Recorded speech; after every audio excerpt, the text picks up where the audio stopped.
onde ele conta a história de como foi ressuscitado dos mortos. Ressuscitado dos mortos, uma história verdadeira.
Tá, muito obrigado.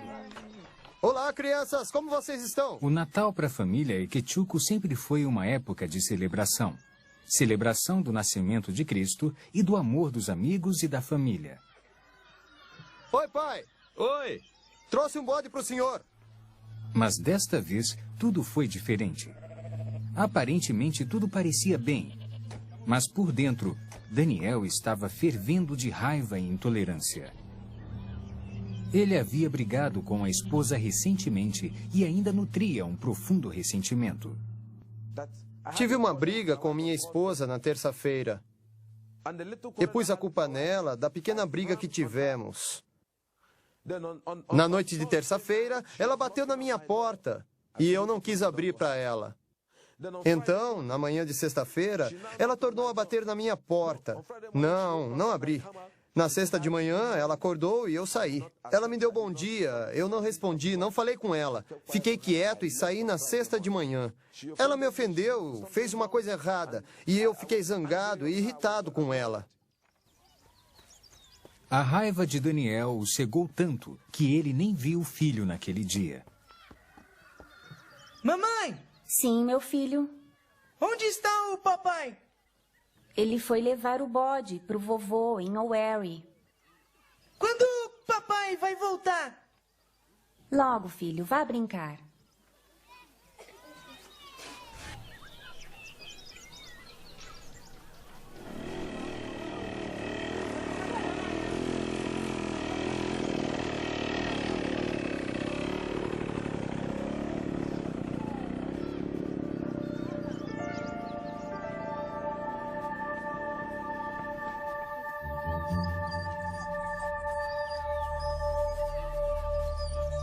Os pensamentos de Daniel estavam confusos, como se sua mente estivesse em outro lugar.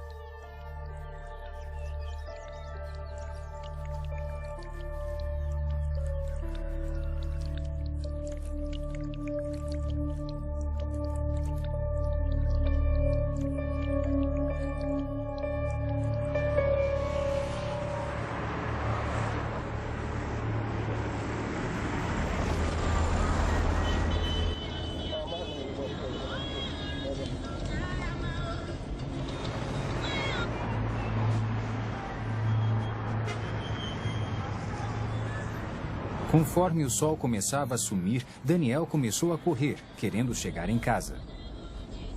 Ele ainda estava muito zangado.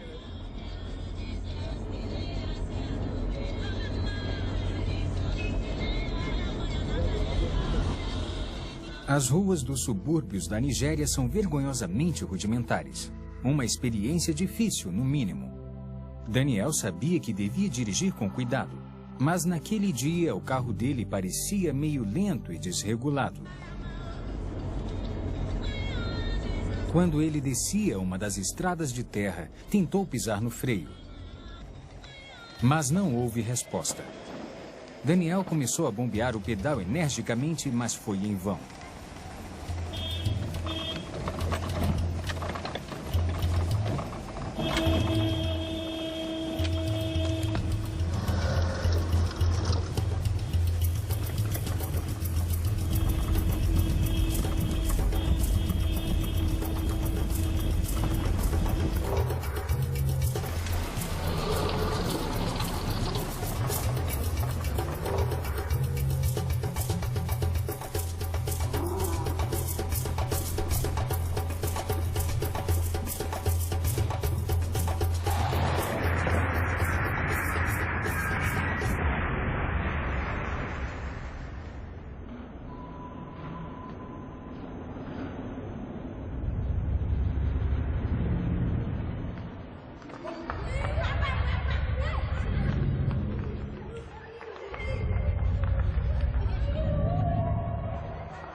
Ele veio chorando me avisar que o pastor estava morto, que havia visto um grupo de pessoas carregando-o sobre as cabeças e descendo a rua.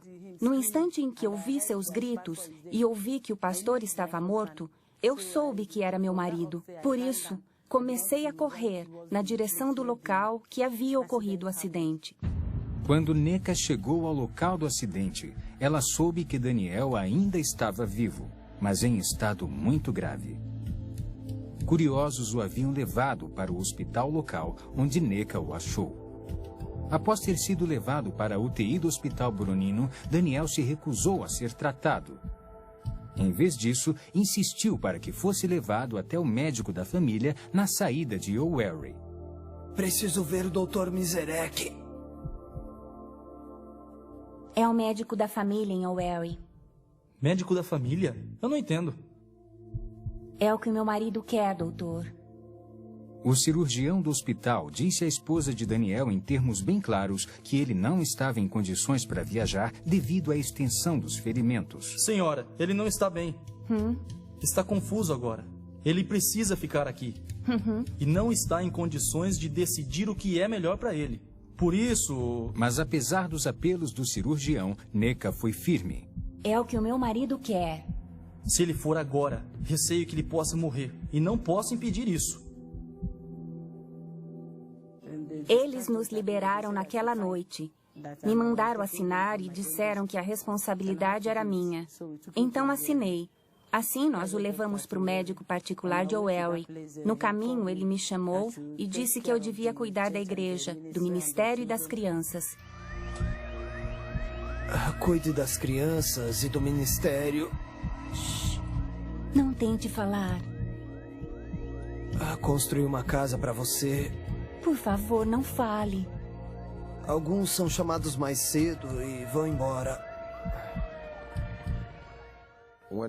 Quando a ambulância que me levou do hospital com minha esposa estava em alta velocidade para me levar para um hospital melhor, então, de repente, eu tive algumas sensações.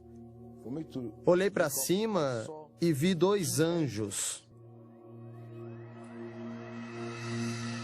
Quando Daniel viu os 2 anjos, ele quis que sua esposa soubesse. Mas o anjo fez sinal para que ele ficasse em silêncio. Na mesma hora, o poder da fala de Daniel foi arrancado dele. Neca começou a chorar, temendo que Daniel morresse. Os anjos seguraram Daniel pelos ombros e o ergueram para fora da ambulância.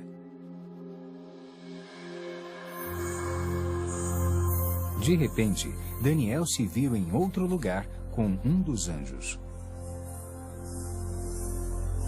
Daniel, tenho muita coisa para lhe mostrar.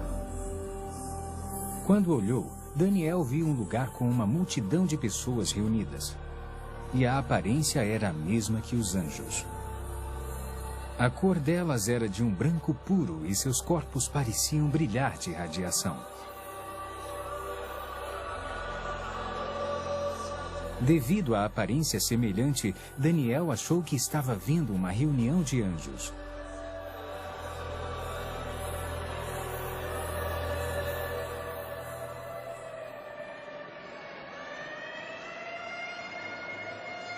Enquanto isso, a ambulância corria para a clínica Santa Eunice em O'Weary.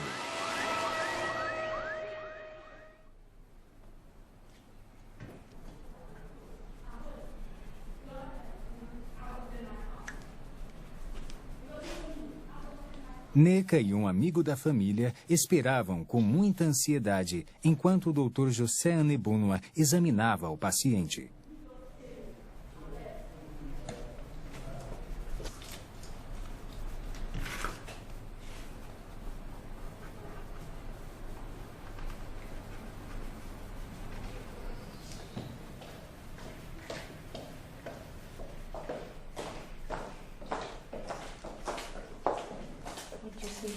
Onde está Neca? Ah, eu sinto muito. Sinto muito. Não havia mais nada a fazer. Sinto muito. Este é o atestado de óbito. Entregue ao agente funerário. Ele cuidará de vocês. Sinto muito.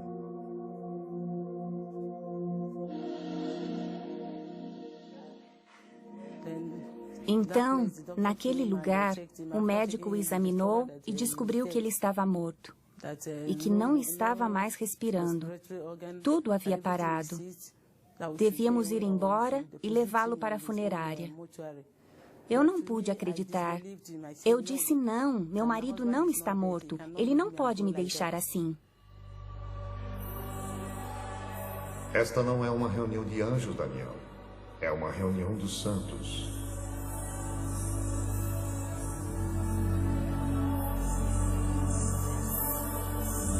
As diferenças entre os santos e os anjos são sutis. A cor deles é um branco puro, brilhante da cabeça até os pés. Mas a diferença é que os anjos têm asas, enquanto os santos não.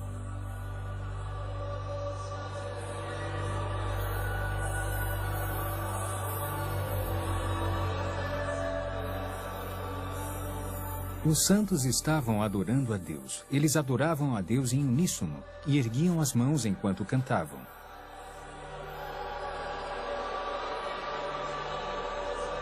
Daniel ouviu o som de muitos instrumentos e não era igual a nada que tivesse ouvido antes.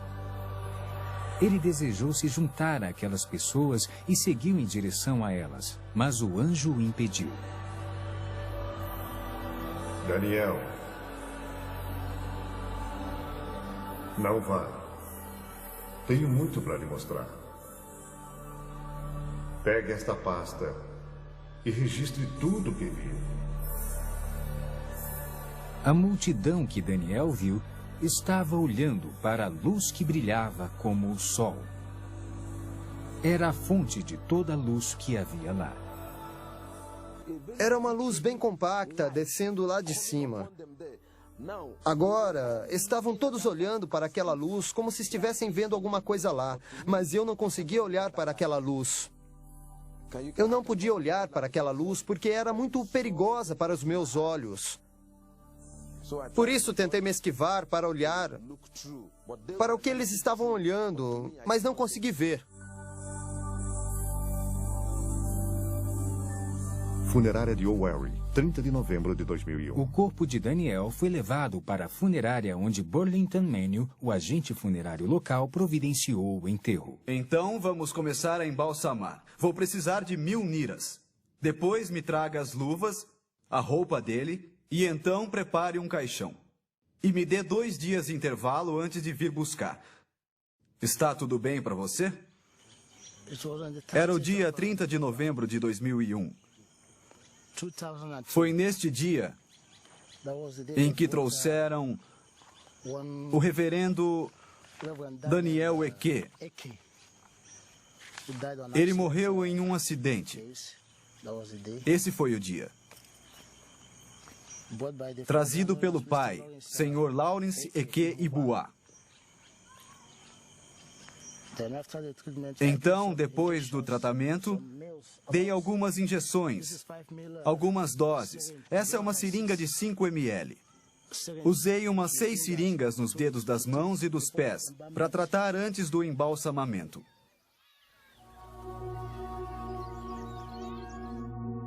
O dia 30 de novembro de 2001 foi uma data que ficou marcada para sempre no coração e mente de Neca Ekechukwu.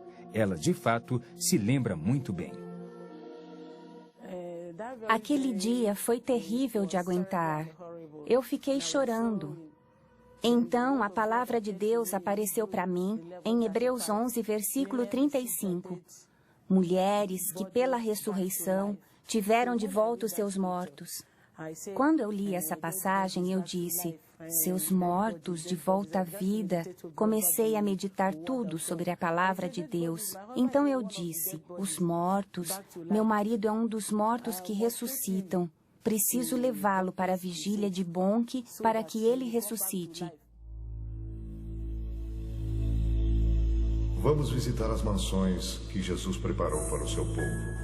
Na mesma hora, Daniel estava em um novo lugar com mansões radiantes até onde a vista podia enxergar. Não se comparava a nada que ele conhecia na terra. Apesar das aparências lembrarem prédios, a estrutura era incomum. Não era feita de materiais terrestres.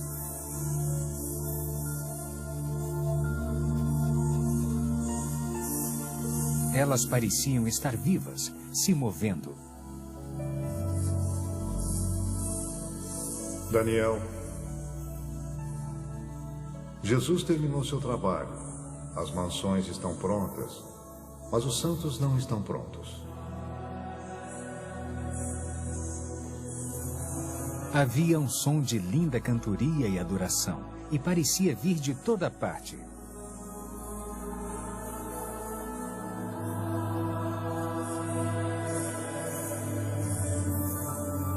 Daniel quis saber de onde vinha o canto, porque ele não estava vendo ninguém lá. Daniel, o cântico de adoração que está ouvindo está sendo cantado pelas flores.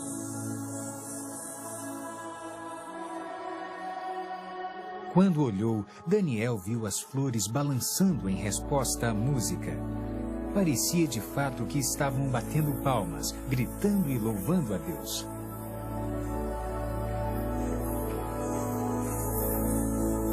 Estão esperando pelos santos.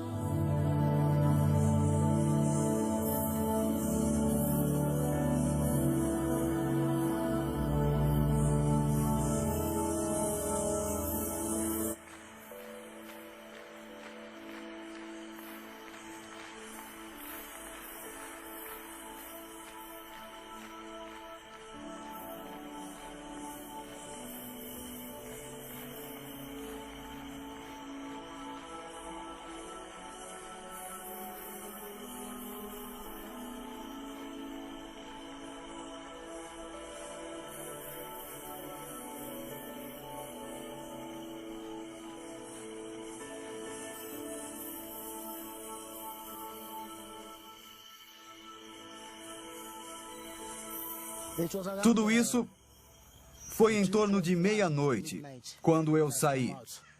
Comecei a ouvir barulho por aqui. Fiquei imaginando se as pessoas da igreja estavam em vigília ou algo parecido. Continuei ouvindo cantorias, louvores, palmas. Fiquei pensando e decidi vir até a funerária.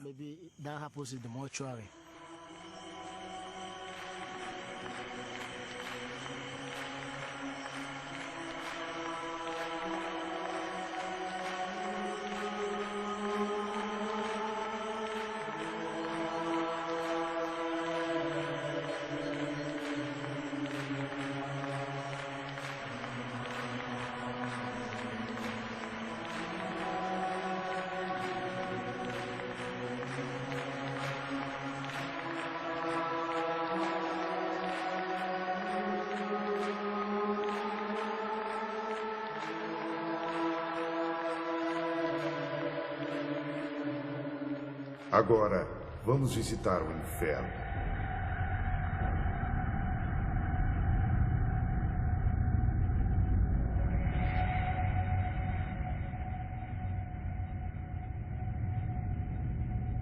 Dá para ver os portões do inferno?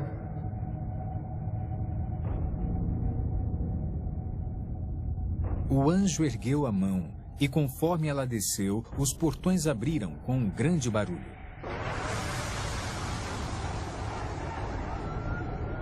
Daniel podia ouvir o choro e o lamento de muitas pessoas, mas não conseguia ver nenhuma delas.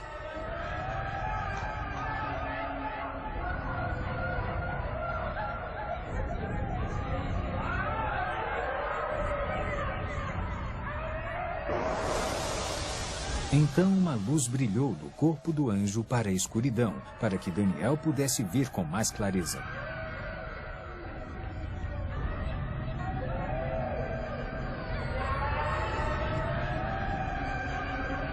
Havia muitas pessoas lá, mas ao contrário das almas do céu, a aparência delas era a mesma que haviam tido na terra.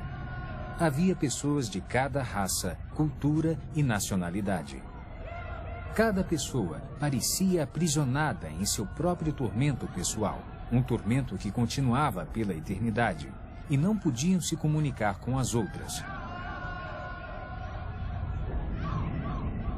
Os sons de choro e lamento eram quase ensurdecedores.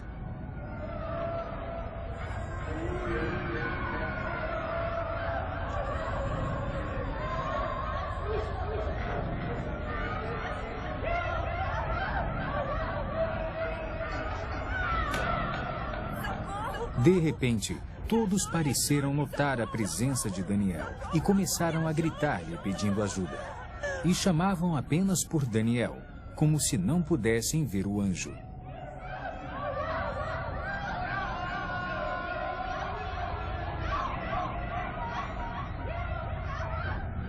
Por favor, me ajude! Sou um pastor! Roubei dinheiro da igreja e menti!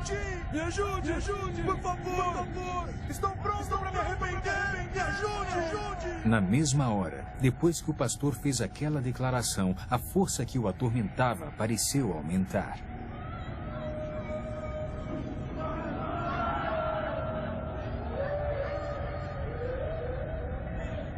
As pessoas tinham carne, mas não sangue, e quase pareciam estar pegando fogo, embora nenhuma chama pudesse ser vista.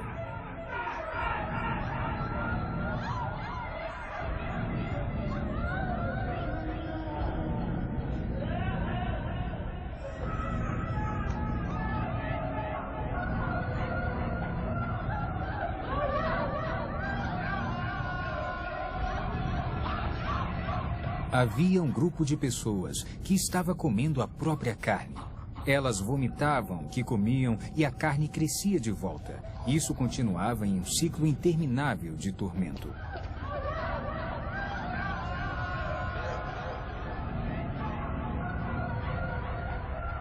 Essas pessoas que você vê se comendo praticaram bruxaria enquanto estavam na Terra. Elas se especializaram em comer carne humana e agora elas vão se comer para sempre. Elas estão colhendo o que plantaram. Aquele lugar não é bom para nenhum ser humano criado por Deus.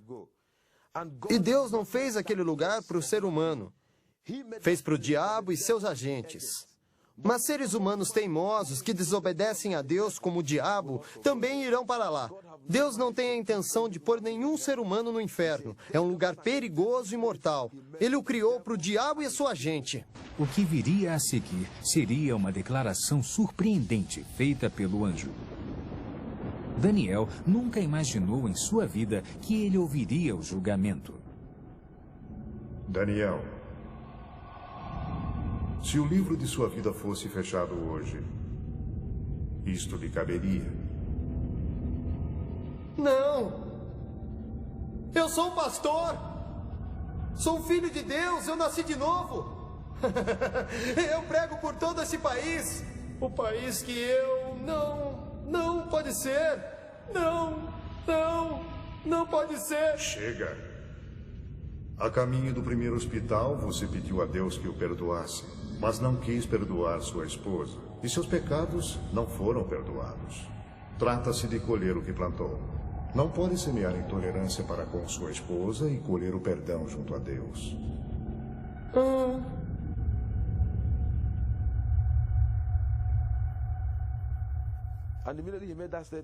No instante em que ele disse aquilo, meu espírito me convenceu que o que o anjo havia dito, ou o meu julgamento, era verdade.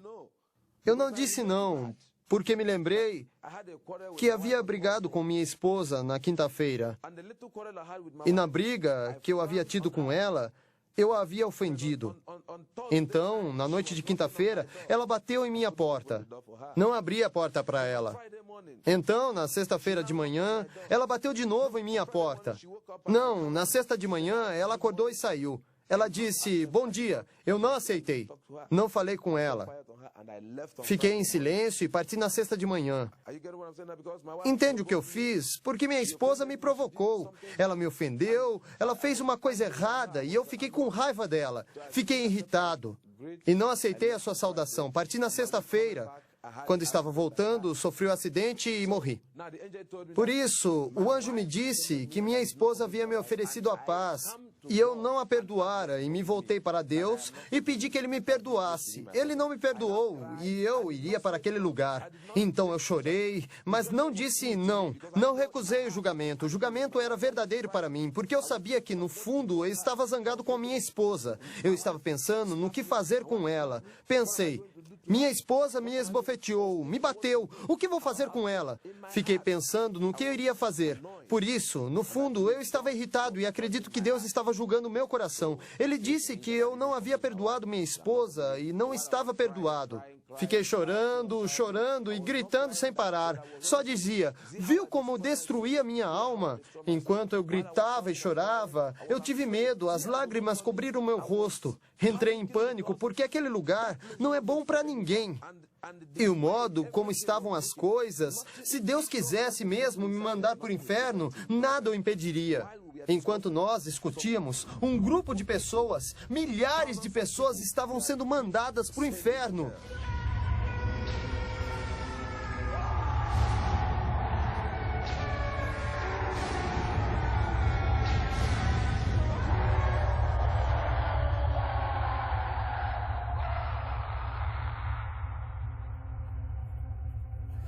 Então concluí que eu devia fazer alguma coisa para garantir que meu marido ressuscitasse.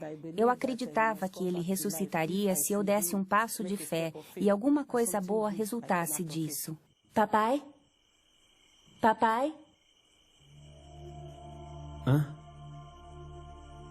Vamos levar o corpo dele para a igreja. O quê? Vamos levar o corpo de Daniel para a igreja. Ada, minha filha. Daniel está morto. Ele partiu. Ele vai ressuscitar, eu sei que vai. O sogro de Neca recusou seu pedido de tirar o corpo da funerária. Mas, enquanto isso, do outro lado da cidade, tudo funcionava milagrosamente em favor dela.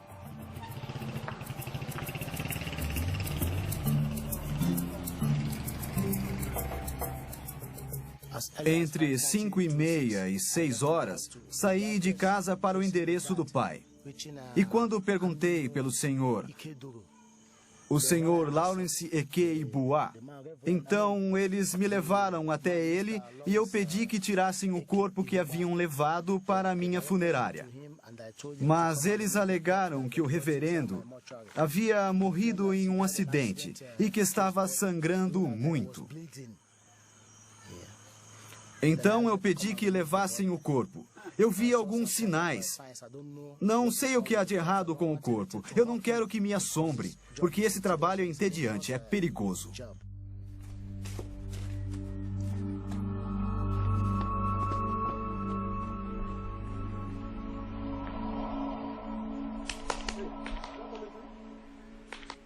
Bom dia.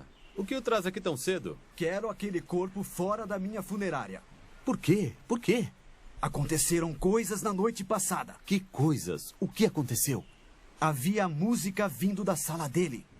Ah, fique calmo. A música vinha da aldeia que estava festejando. O que isso tem a ver com os mortos? Não é isso.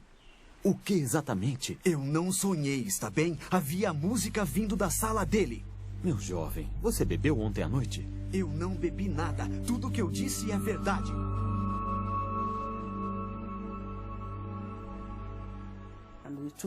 Então, nós o tiramos da funerária, o vestimos e o colocamos dentro do caixão. Depois saímos de Owerri e seguimos para Onisha. Entraram na gloriosa catedral, Missão da Graça de Deus, onde nosso reverendo Bonk fazia uma vigília.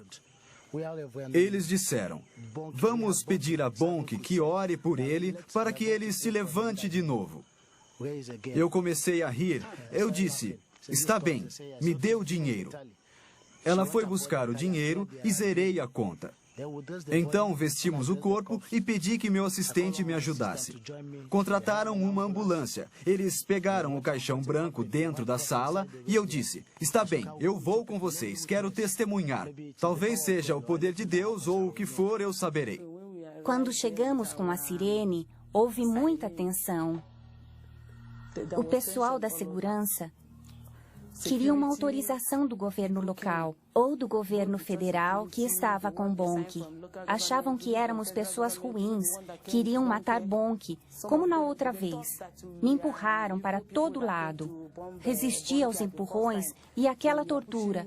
Me insultaram e xingaram de tudo que foi nome, mas cederam na hora em que disse que ele estava morto, que era um homem de Deus, que as pessoas não deviam me matar, que ele havia sofrido um acidente e morrera, e que deviam nos deixar levá-lo para dentro para que Bonk pudesse orar por ele, e que eu acreditava que ele iria voltar à vida.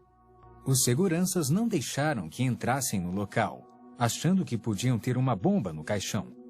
O cortejo foi conduzido para um local atrás da igreja. Daniel foi retirado do caixão e colocado sobre uma mesa.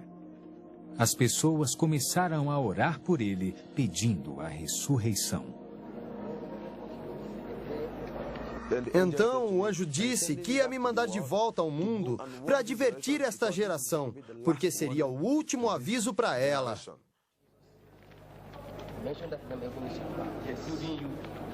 Com as orações, o coração dele começou a bater. A vida voltou em seu coração. Continuamos orando sem parar.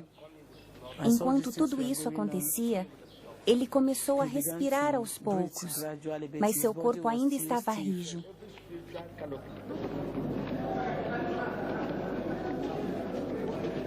Eu me vi sendo segurado por muitas pessoas.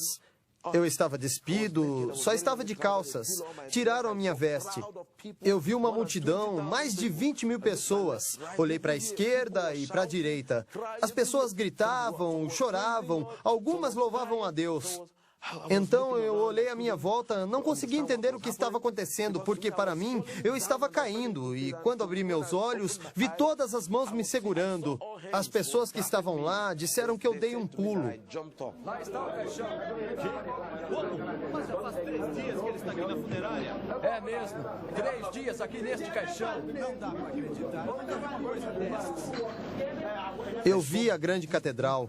Era muito grande. Olhei em todas as direções e havia muita gente. Algumas gritavam, outras diziam caixão, outras diziam funerária, outras 3 dias.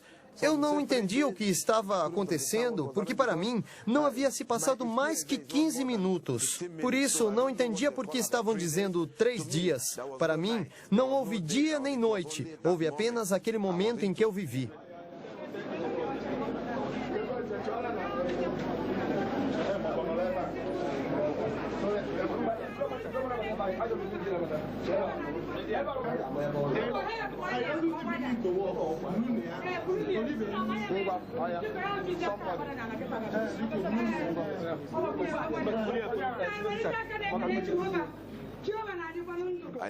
Então, perguntei à minha esposa o que estava acontecendo. Ela me pediu para ficar quieto até chegarmos em casa.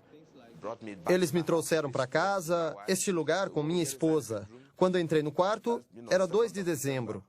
Perguntei à minha esposa o que estava acontecendo. Por que falaram do caixão, 3 dias e funerária? O que estava acontecendo? Então, minha esposa começou a olhar o meu corpo e onde haviam ejetado as drogas. Ela então me perguntou se eu sabia que eu morri. E este é o atestado de óbito.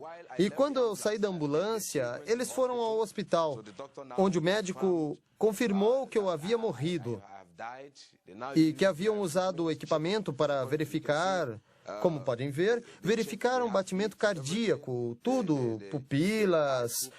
E de acordo com o médico, e após verificar tudo, ele confirmou que eu estava totalmente morto. Ele entregou a eles o atestado para que me levassem. Aqui diz, levar para a funerária. Relatos como esse